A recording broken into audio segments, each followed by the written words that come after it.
Already ఈ apes franchise complete time line మీద ఈ ఫిలిం చూసే ముందు మీరు తెలుసుకోవాల్సిన గైడెన్స్ మీద వీడియోస్ మన ఛానల్లో అవైలబుల్గా ఉన్నాయి. ఇవాళ వీడియోలో మనమైతే ఈ ఫిలిం సంబంధించిన కంప్లీట్ ప్లాట్ గురించి తెలుసుకుంటున్నాం. అయినప్పటికీ ఈ ఫిలింలో కొన్ని unanswered questions and important doubts అలా మిగిలిపోతూ ఉంటాయి. ఈ ప్లాట్లోని కంప్లీట్గా వాటికి సంబంధించి స్పెషల్గా ఎక్స్ప్లెయిన్ చేయలేను కాబట్టి వాటికి సంబంధించి స్పెషల్ ఎక్స్ప్లెనేషన్ కూడా మన ఛానల్లో పెట్టాను. మీకు అలాంటి ఎక్కువ డౌట్స్ ఉంటే మాత్రం ఆ కంప్లీట్ క్లారిటీ గురించి తప్పకుండా ఆ వీడియో చూడాల్సిందే. ఈ వీడియోలో అయితే మాత్రం ప్లాట్ గురించి క్లారిటీగా మీకు అర్థమయ్యేలా చేస్తాను, కానీ కొన్ని అన్ఆన్సర్డ్ డౌట్స్ అయితే మాత్రం మీరు ఖచ్చితంగా ఆ వీడియో చూసి తెలుసుకోవాల్సిందే. ఈ ఫిల్మ్ యొక్క టైం లైన్ అనేది war for the planet of the apes లోని సీజర్ చనిపోయిన తర్వాత 300 years గడిచిపోయిన తర్వాత స్టోరీ స్టార్ట్ అవుతుంది. బట్ ఫిల్మ్ స్టార్టింగ్ లో మనకి సీజర్ యొక్క ఫ్యూనరల్ సీన్ అయితే చూపిస్తారు. ఏప్ సివిలైజేషన్ హిస్టరీలోని సీజరే వాళ్ళకి మొదటి నాయకుడు. వాళ్ళలో చాలా మందికి మాట్లాడడం రాదు. వాళ్ళకి సీజరే సైన్ లాంగ్వేజ్ నేర్పించాడు. చాలా ఏప్స్ కి సరిగ్గా మాటలు కూడా రావు అనమాట ఆ టైంలోని. ఈవెన్ సీజర్ కూడా అప్పట్లో ఇంగ్లీష్ కొద్దిగా బిక్కుతూ మాట్లాడతాడు. ఒక్క మారిస్ మాత్రమే సర్కస్ మంకీ కాబట్టి తనకి సైన్ లాంగ్వేజ్ వచ్చు. రిమైనెడ్ ఏప్స్ అన్ని కూడా సీజర్ నుండి నేర్చుకున్నవే. కానీ ఈ 300 years గడిచిపోయిన తర్వాత ప్రతి ఏప్ కూడా ఇప్పుడు ఇంగ్లీష్ ని చాలా క్లియర్ గా మాట్లాడగలుగుతాయి. ఆల్సో సైన్ లాంగ్వేజ్ కూడా వచ్చు. 300 years గడిచిపోతుంది కదా, ఆ war for the planet of the apes ending లోని ఓఎస్ఎస్ ప్లేస్ లోని ఈ ఏప్స్ అన్ని కూడా ఉంటాయి. కానీ ఈ 300 years లోని ఏప్స్ ఎవాల్వింగ్ అనేది హ్యూమన్స్ లాగా చాలా పాపులేషన్ క్రియేట్ అయిపోయింది. ఇప్పుడు ఈ ప్లానెట్ అనేది కంప్లీట్ గా ఏప్స్ కి సంబంధించిందని చెప్పుకోవచ్చు. ఎందుకంటే హ్యూమన్స్ వైరస్ వలన అలా పెరుగుతూ కంప్లీట్ గా మాట్లాడలేకపోతారు War for the planet of the Apes లో. బట్ ఈ ఫిలిమ్స్ లో అయితే మాత్రం కంప్లీట్ గా ఐక్యూ కూడా పోయి యానిమల్స్ లాగే బిహేవ్ చేస్తూ ఉంటారు.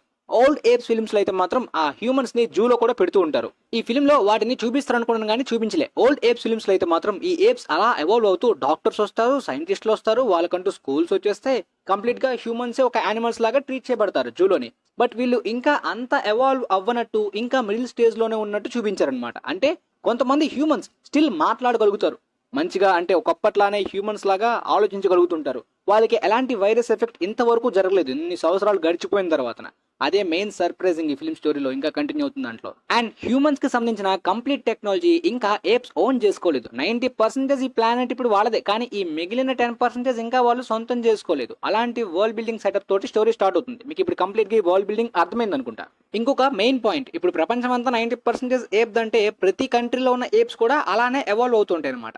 వాటి కంట్రీలో ఉన్న లాంగ్వేజ్ ని అవి అబ్జర్వ్ చేసిన దాన్ని బట్టి అక్కడ ఉన్న లాంగ్వేజ్ అవి నేర్చుకుంటాయి. ఇలా ప్రతి కంట్రీకి బార్డర్ ఉన్నట్టు డిఫరెంట్ క్లాన్స్, డిఫరెంట్ ట్రైబ్స్ గా అవి విభజించబడతాయి. అలానే కొన్ని ప్లేసెస్ దాటి వాళ్ళకంటూ ఒక బార్డర్ ఉంటుంది, అది దాటి వెళ్ళకూడదని చెప్పి ఆ ట్రైబ్ లీడర్స్ అయితే మాత్రం కొన్ని రూల్స్ కూడా పెడతారు.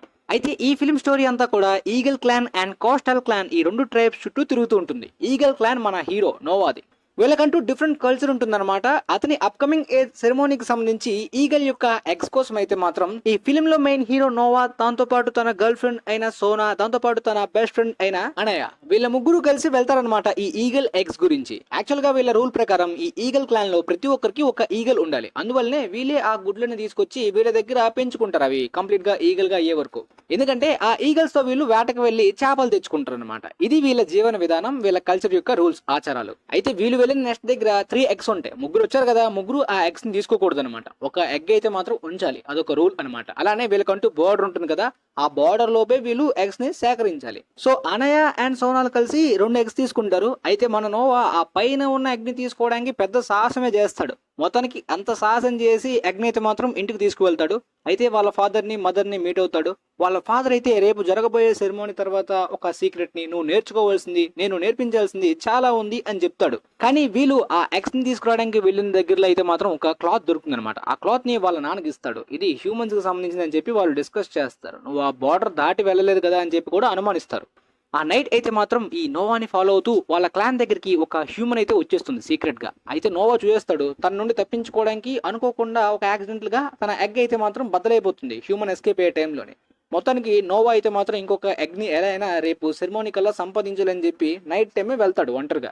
ఈ ఈగల్ క్లాన్ అనేది లాస్ ఏంజలస్ దగ్గర ఒక స్మాల్ బార్డర్ చేసుకుంటూ ఉంటుంది కదా. అలా నోవా వెళ్తున్నప్పుడైతే సౌత్ కాలిఫోర్నియాకి సంబంధించిన కోస్టల్ క్లాన్ ఆర్మీ మెంబర్స్ అయితే మాత్రం ఒక ఎలక్ట్రిక్ వెపన్ తోటి దారిలో ఉన్న ఏప్స్ మీద అటాక్ చేయడం, వాళ్ళు ఒక హ్యూమన్ గురించి వెతుకుతున్నట్టు. అలానే వాళ్ళకి ఈ ఈగల్ క్లాన్ నోవాకి సంబంధించిన హార్స్ ని చూస్తారు. వెంటనే ఆ ఈగల్ క్లాన్ దగ్గరికి వెళ్లి నోవా ఇంటికి వెళ్లే లోపు నోవా వాళ్ళ ఫాదర్ ని, ఈ కోషల్ క్లాన్ ఆర్మీకి జనరల్ లాంటి వాడైన సిల్వా వాళ్ళ ఫాదర్ ని నోవా కళ్ళ ముందే చంపేస్తుంటాడు. వాళ్ళ క్లాన్ మొత్తాన్ని అక్కడ ఆ ప్లేస్ ని నాశనం చేస్తూ నోవా కూడా కింద పడిపోయేలాగా స్ప్రో కోల్పోయేలాగా జరుగుతుంది. నోవా చనిపోయాడని చెప్పి వాళ్ళందరూ కూడా బ్రతికున్న వాళ్ళని కోషర్ క్లాన్ దగ్గరికి కిడ్నాప్ చేసి పట్టుకెళ్ళిపోతారు. సో మార్నింగ్ నిద్ర లేవగానే నోవా అయితే తన క్లాన్ మొత్తాన్ని కూడా తీసుకువెళ్ళిపోయినట్టు, తన ఫాదర్ చనిపోయినట్టు రియలైజ్ అవుతాడు. వాళ్ళ డాడీ డెడ్ బాడీ దగ్గర ప్రమాణం చేస్తాడు, ఎలా అయినా మన క్లాన్ ని తిరిగి తీసుకువస్తాను, అందరినీ వెతుకుతాను అని చెప్పి వెళ్తాడనమాట. అలా వెళ్తున్న నోవా అయితే మాత్రం రాకా అని చెప్పి ఒక ఒరాంగుటన్ స్పీసీస్ ని మీట్ అవుతాడనమాట. తను కూడా సపరేట్ గా బ్రతుకుతున్నట్టు, ఈ రైడర్స్ వల్ల భయపడుతున్నట్టు, మొత్తానికి వాళ్ళిద్దరు కూడా ఎగ్జాక్ట్ గా సీజర్ అండ్ మారిస్ లాగా ఫ్రెండ్స్ అవుతారు. నోవాకి ఈ ఏప్ హిస్టరీ గురించి, సీజర్ గురించి తెలీదు. బట్ రాకాకి అయితే మాత్రం బాగా తెలుసు. తను సీజర్ కి ఫాలోవర్ గా, దాంతోపాటు ఒకప్పుడు హ్యూమన్ ఏప్స్ ఎలా ఉండేవాళ్ళు కంప్లీట్ హిస్టరీ నోవాకి చెప్తాడు. అయితే వీళ్ళిద్దరిని ఫాలో అవుతున్న హ్యూమన్ ని వీళ్ళు అబ్జర్వ్ చేస్తారు. రిమైనెడ్ హ్యూమన్స్ కన్నా తిని తెలివిగా పనిచేస్తుందని గమనిస్తారు. కానీ నోవాకి హ్యూమన్స్ మీద బ్యాడ్ ఒపీనియన్ కంప్లీట్ గా ఇష్టం లేదు. బట్ రాకా అయితే ఒకప్పుడు మనం కలిసి ఉండే వాళ్ళం, ఏప్ హ్యూమన్, సీజర్ కూడా అదే నమ్మేవాడు కాబట్టి మనం హ్యూమన్స్ ని మంచిగా చూడాలని చెప్తాడు. ఆ విధంగా అయితే మాత్రం మార్నింగ్ వీళ్ళు వెళ్తున్నప్పుడు కొంతమంది హ్యూమన్స్ యానిమల్స్ లా మారిపోయి వైరస్ వల్ల ఎఫెక్ట్ అయిన వాళ్ళు అక్కడ వాటర్ తాగుతున్నప్పుడు సడన్ గా ఈ కోషల్ క్లాన్ ఆర్మీ మెంబర్స్ అయితే మళ్ళీ వస్తారనమాట. వాళ్ళు వచ్చేదైతే మాత్రం ఈ అమ్మాయి గురించి, వీళ్ళతో ఉన్న అమ్మాయి గురించి. నో అయితే రాక మీరే ఈ హ్యూమన్స్ తో కలిసి ఉండాలనుకుంటారు కదా, మీరే వీళ్ళని చూసుకోండి, నాకు పని ఉందని చెప్పి వదిలేసి వెళ్ళిపోతాడు. సడన్ గా మే వైపు అయితే మాత్రం ఈ సిల్వా అటాక్ చేస్తున్నప్పుడు నోవా అయితే మాత్రం ఆ అమ్మాయిని సేవ్ చేస్తాడు. ఆ తర్వాతే మే యొక్క సీక్రెట్ ని వీళ్ళు తెలుసుకుంటారు. ఆ అమ్మాయికి మాటలొచ్చు, రెమెనెడ్ హ్యూమన్స్ లా కాదు, తను వైరస్ వల్ల ఎఫెక్ట్ కాలేదని చెప్పి క్లియర్ గా అర్థమవుతుంది అనమాట. సో తనకు కావాల్సింది ఏంటో, మీకు కావాల్సిన క్లాన్ మెంబర్స్ ఎక్కడున్నారో చూపిస్తానని చెప్పి వెళ్తున్నప్పుడు కరెక్ట్ గా బ్రిడ్జ్ దగ్గర అయితే మాత్రం సిల్వా వచ్చి మళ్ళీ అటాక్ చేస్తాడనమాట. ఇక్కడ నోవా ఉన్ను రాకా వీళ్ళందరూ దొరికిపోతారు. కాకపోతే మేని కాపాడడానికి రాకా అయితే మాత్రం తన ప్రాణాలని అక్కడ వదిలేస్తాడు, వాటర్ లో కొట్టుకుంటూ పోతాడు. సో ఈ ఏప్ ఆర్మీ అయితే సౌత్ కాలిఫోర్నియా దగ్గర కోస్టల్ క్లాన్ ఆ ఆర్మీ బేస్ సేల్ దగ్గర ఉన్న ఆ కోస్టల్ క్లాన్ కి సెల్ఫ్ ప్రొక్లైమర్ కింగ్ గా తనని తాను ఆమోదించుకున్న ప్రాక్సిమస్ సీజర్ దగ్గరికి తీసుకువెళ్తారు. ఈ ప్రాక్సిమస్ సీజర్ కూడా సీజర్ యొక్క ఫాలోవరే, కాకపోతే తన వర్డ్స్ ని మార్చేసి వీళ్ళందరికీ కూడా తను రాజుగా ఆమోదించుకొని క్రూరంగా పరిపాలిస్తుంటాడు. అయితే నోవా యొక్క క్లాన్ కూడా, వాళ్ళ మదర్, తన ఫ్రెండ్స్ అందరూ కూడా అక్కడే ఉన్నట్టు తను మీట్ అవుతాడు. తనతో పాటు ఆ కోస్టల్ క్లాన్ మెంబర్స్ తో కూడా అక్కడ ఉన్న ఒక హ్యూమన్ వాల్ట్, ఆ సీక్రెట్, ఆ వాల్ట్ లోపల ఏముందో తెలియదు. వీళ్ళందరినీ స్లేవరీగా ఆ ఏప్స్ అయితే కొద్దిగా మోటివేట్ చేసి ఆ డోర్ ఓపెన్ చేసే విధంగా చాలా విధాలుగా ప్రయత్నిస్తాడు ప్రాక్సిమస్. కాకపోతే అది కష్టం అనమాట. ప్రాక్సిమస్ కి ఆ వాల్ట్ లోని హ్యూమన్స్ యొక్క సీక్రెట్ టెక్నాలజీ ఉంది. దాన్ని మనం ఓన్ చేసుకుంటే ఏప్ యొక్క ఎవాల్వింగ్ లో మనం చాలా స్ట్రాంగ్ గా దృఢపడతాం. అప్కమింగ్ గా హ్యూమన్ నుండి ఎలాంటి థ్రెట్ రాదు అండ్ ఈ ప్లానెట్ లో డామినెంట్ స్పీసెస్ గా మనమే అలా ఎదుగుతాం అనేది అతని మోటివ్ అనమాట. ట్రావెతన్ అనే ఒక హ్యూమన్ డాక్టర్ అయితే మాత్రం తన పొజిషన్ తను అర్థం చేసుకుని ఒక స్లేవ్ గా, అంటే ప్రాక్సిమస్ దగ్గర ఉండిపోతాడు. సహాయం చేస్తాను మీ ఏప్స్ కంటాడు. హ్యూమన్స్ హిస్టరీ గురించి ప్రాక్సిమస్ కి తెలియని చాలా విషయాలు ఈ డాక్టర్ చెప్తూ ఉంటాడు. ఈ డాక్టర్ ని తను స్లేవ్ లో కాదు, ఒక ఫ్రెండ్ లానే ట్రీట్ చేస్తాడు ప్రాక్సిమస్. కానీ స్టిల్ ఆ వాల్ట్ ఎలా ఓపెన్ చేయాలో మేకి మాత్రమే తెలుసని ప్రాక్సిమస్ కి తెలుసు అనమాట. ఆల్రెడీ మేకి సంబంధించిన మనుషులను అయితే ప్రాక్సిమస్ చంపేశాడు. మే ఒక్కరే బ్రతికి బయటపడి ఈ విధంగా ఉంటుంది.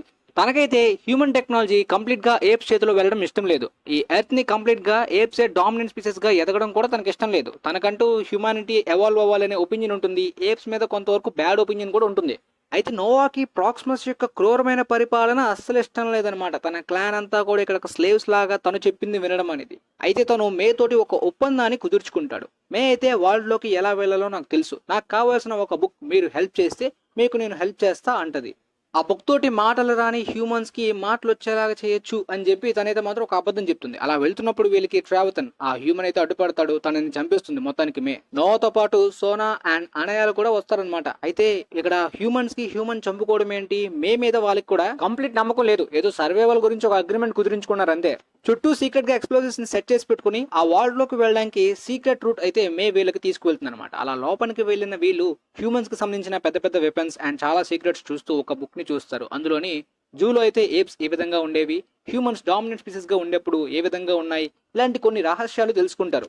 అలానే వాళ్ళు అక్కడ ఒక టాయ్ ని చూస్తారు. ఆ టాయ్ అనేది ఓల్డ్ ఫిల్మ్స్ కి రిఫరెన్స్ లాంటిది. Beneath of the planet of the apes లోని ఆ టాయ్ ని చూస్తారనమాట. సేమ్ ఇదే విధంగా అండర్ గ్రౌండ్ లో ఏముందో ఒక సీక్రెట్ ని తెలుసుకోవడానికి లోపలికి వెళ్తారు. ఆ ఓల్డ్ ఏప్స్ ఫిల్మ్స్ యొక్క టైం ట్రావెల్, ఆస్ట్రోనట్ రిఫరెన్సెస్ చాలా ఉన్నాయి అనమాట. ఒక వాల్ మీద ఆస్ట్రోనట్ ఉండడం, క్లోజ్ గా జూమ్ చేసేలాగా చూపించడం, దాంతో పాటు టెలిస్కోప్ నుండి నోవా ఆ స్పేస్ లోకి ఏం చూసాడో చెప్పకుండా ఆపేయడం లాంటిది. మొత్తానికి అయితే మాత్రం వాల్ట్ లోని మేకి కావాల్సిన బుక్ అదే ఒక హార్డ్ డ్రైవ్ దాంతో శాటిలైట్ యొక్క యాక్సెస్ ని పొందొచ్చు అనమాట. అది ఆమె తీసుకుని వెళ్తుండగా అయితే మాత్రం ప్రాక్సిమస్ ఎదురు పడతాడనమాట. సో తన దగ్గర అయితే గన్ ఉంటుంది. ప్రాక్సిమస్ కి అలాంటి వెపన్సే కావాలని చెప్పి కోరుకుంటాడు. మొత్తానికి లోపలికి వెళ్లి టెక్నాలజీ అంతా కూడా ప్రాక్సిమస్ సొంతం చేసుకుంటాడేమో అనే భయంతో మేకి అది ఇష్టం లేదు కాబట్టి వాళ్ళు సెట్ చేసి పెట్టుకున్న ఆ ఎక్స్ప్లోజివ్స్ ని బ్లాస్ట్ చేస్తుంది అనమాట. దాంతో వాటర్ అంతా లోపలికి వచ్చేస్తుంది. సో నోవాకి కాస్త ఉన్న నమ్మకం కూడా మే మీద పోతుంది. తనకి కావాల్సిన సొంత స్వార్థం ఆ హార్డ్ డ్రైవ్ దొరికిపోయిన తర్వాత మొత్తం ఈ వాటర్ ఆ ఎక్స్ప్లోజివ్స్ వలన తన క్లాన్ కూడా చనిపోయే సిచ్యువేషన్ వస్తుంది. మొత్తానికి అందరూ కలిసి సర్వైవ్ అయినప్పటికీ ప్రాక్సిమస్ అయితే నోవాని చంపేసే విధంగా కొడతాడు. ఆల్రెడీ జరిగిన బ్లాస్ట్ లోని వాటర్ రావడం వలన ఈ ప్రాక్సిమస్ సంబంధించిన ఆర్మీ మెంబర్స్ చాలా మంది చనిపోతారు. ఈగల్ క్లాన్ మాత్రమే ఎక్కువ శాతం బతుకుతుంది. నోవా ఒక టీనేజర్, ఎలాంటి ఫైటర్ కూడా కాదు. తను ఈగల్ క్లాన్ లో ఇంకా అసలు నేర్చుకోవాల్సింది తన కల్చర్ లో స్థిరపడడం కూడా జరగలేదు. అలా ఫిలిం స్టార్టింగ్ నుండి చాలా విధాలుగా ప్రయత్నించినప్పటికీ కూడా తను ఫెయిల్ అవుతూనే ఉంటాడు. బట్ ఫిలిం క్లైమాక్స్ కి మొత్తానికి గాయపడిన నోవా అయితే మాత్రం తన క్లాన్ ని ఏప్స్ ని ఎలా అయినా సేవ్ చేయాలని చెప్పి వాళ్ళ ఫాదర్ యొక్క ఆ ఈగల్ ని కంట్రోల్ చేసే ట్రిక్ గురించి చాలా విధాలుగా ప్రయత్నించి మొత్తానికి క్లైమాక్స్ లో సక్సెస్ అవుతాడు. ఆ విధంగా ఈగల్స్ అన్ని వచ్చేసి ప్రాక్సిమస్ ని చంపేస్తే తను ఇప్పుడు ఈగల్ క్లాన్ కి ట్రూ లీడర్ అయ్యే సిచ్యువేషన్ కి వచ్చేసాడు టీనేజర్ గా ఆ ఏజ్ లోనే. ఆ విధంగా ఫైనల్ యాక్ట్ లోని నోవా క్యారెక్టర్ హీరోగా ఎస్టాబ్లిష్ చేయబడింది. ఈగల్ క్లాన్ కి సంబంధించిన పాట పాడడంతో ఈగల్స్ అన్ని వచ్చేసి ప్రాక్సిమస్ మీద అటాక్ చేయడం, ప్రాక్సిమస్ క్యారెక్టర్ చనిపోయిన విధంగా చూపించారు. బట్ కంప్లీట్ గా చనిపోయడం లేదనేది ఇంకా డౌటే. ఫిల్మ్ ఎండింగ్ కి మిడ్ క్రెడిట్స్ లో అయితే మాత్రం ఒక ఏప్ యొక్క వాయిస్ వినిపిస్తుంది. అదైతే ఒరాంగుటన్ టైప్ లో అయితే మాత్రం రాకాదనిపిస్తుంది, లేదా ప్రాక్సిమస్ అయ్యే ఛాన్స్ కూడా ఉంది. మొత్తానికి కొన్ని వీక్స్ తర్వాత ఈగల్ క్లాన్ తన మొత్తం విలేజ్ ని అయితే మాత్రం మళ్ళీ డెవలప్ చేసుకుని స్ట్రాంగ్ గా అవుతాయి అనమాట. అయితే మే మళ్ళీ తిరిగి నోవా దగ్గరికి వస్తుంది అనమాట. హ్యూమన్స్ కి ఇంకొక ఛాన్స్ డిజర్వ్డ్ కదా, మేమైతే ఒకప్పుడు ఎర్త్ ని డామినెంట్ స్పీసెస్ గా ఉండేవాళ్ళం, అర్థం చేసుకునే విధంగా చెప్తుంది. నోవా అయితే మాత్రం హ్యూమన్స్ విషయంలోని ప్రాక్సిమస్ చెప్పిందే కరెక్ట్, కానీ సీజర్ విషయంలో ఫాలో అవడం గురించి హ్యూమన్స్ ఏప్స్ ఒక పీస్ఫుల్ గా నడిస్తే అదే నాకు కావాల్సింది, కానీ మేమైతే మాత్రం స్ట్రాంగ్ గా దృఢపడతాం, మమ్మల్ని మాత్రం వదిలేయండి అని చెప్పి చెప్తాడు. బట్ మే అయితే మాత్రం తన బ్యాక్ నా ఒక రివాల్వర్ రెడీ చేసి పెట్టుకుంటుంది అనమాట. ఏమైనా తేడా జరిగితే తన మీద అటాక్ జరిగితే షూట్ చేసేద్దామని చెప్పి. మొత్తానికి ఆ హార్డ్ డ్రైవ్ తీసుకుని చాలా రోజుల తర్వాత అయితే మాత్రం మే ఒక టన్నుల్లోని క్వారంటైన్ జోన్ లో ఉండే ప్రెసెంట్ గవర్నమెంట్ ఫెసిలిటీ లాంటి ప్లేస్ కి వెళ్తుంది అనమాట. అక్కడ ఉన్న హ్యూమన్స్ కి అయితే ఎలాంటి వైరస్ పాకలేదు, ఇంకా వాళ్ళు వాల్ట్లోని సేఫ్ గా ఉన్నారనమాట. లైక్ ఫాల్ అవుట్ సిరీస్ లాగా అనమాట. అయితే ఆ వాల్ట్ కి సంబంధించిన లీడర్ అయితే హెజమాట్ సూట్ ని ధరించి బయటకు వస్తుంది.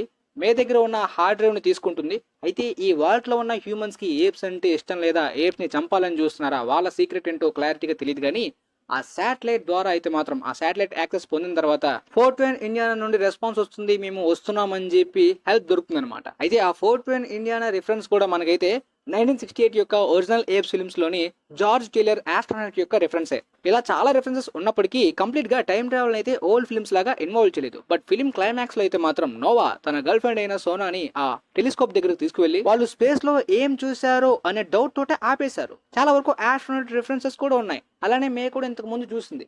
అంటే ఏంటి ఇంకా టైం ట్రావెల్ గురించి ఏ విధంగా అప్కమింగ్ గా చూపిస్తారా అని చాలా డౌట్స్ అయితే ఆపేశారు. నేనైతే ఈ ఫిల్మ్ లో డైరెక్ట్ గా మేనే ఆస్ట్రోనాట్ గా టైం ట్రావెలర్ గా చూపించేస్తారు అనుకున్నాను. అందువల్లనే తన కాస్ట్యూమ్స్ అంత బాగున్నాయి. రిమైనెడ్ హ్యూమన్స్ అలాంటి కాస్ట్యూమ్స్ ఈ టైం లైన్ లో ఉండవు. పైగా ప్రెసెంట్ టైం లైన్ లో హ్యూమన్స్ మాట్లాడలేరు కదా అనుకున్నాను. అసలు 2011 rise of the planet of the apes లోనే మనకి ఇకరస్ షిప్ అయితే ఓల్డ్ ఫిల్మ్స్ లో టైం ట్రావెల్ చేసిన స్పేస్ షిప్ మిస్ అయినట్టు చూపించారు. మరి అది ఏమైందో కూడా ఇంతవరకు తెలియలేదు. అలానే ఈ ఏప్స్ ఫిల్మ్స్ లో అప్కమింగ్ ఇంకొక 5 ఫిల్మ్స్ వస్తున్నాయి. మరి ఏం క్లారిటీ ఇస్తారో చూడాలి. ప్రెసెంట్ అయితే ఈ ఫిల్మ్ లో జరిగిన స్టోరీ అంతా కూడా మీకు క్లారిటీగా అర్థమైందని అనుకుంటున్నాను. మీ ఫ్రెండ్స్ లో ఎవరైనా ఈ ఫిల్మ్ చూసి అర్థం కాకుండా డౌట్స్ ఉన్న వాళ్ళకి వీలైతే ఈ వీడియోని షేర్ చేయండి, యూజ్ అవ్వచ్చు. And thanks for watching guys.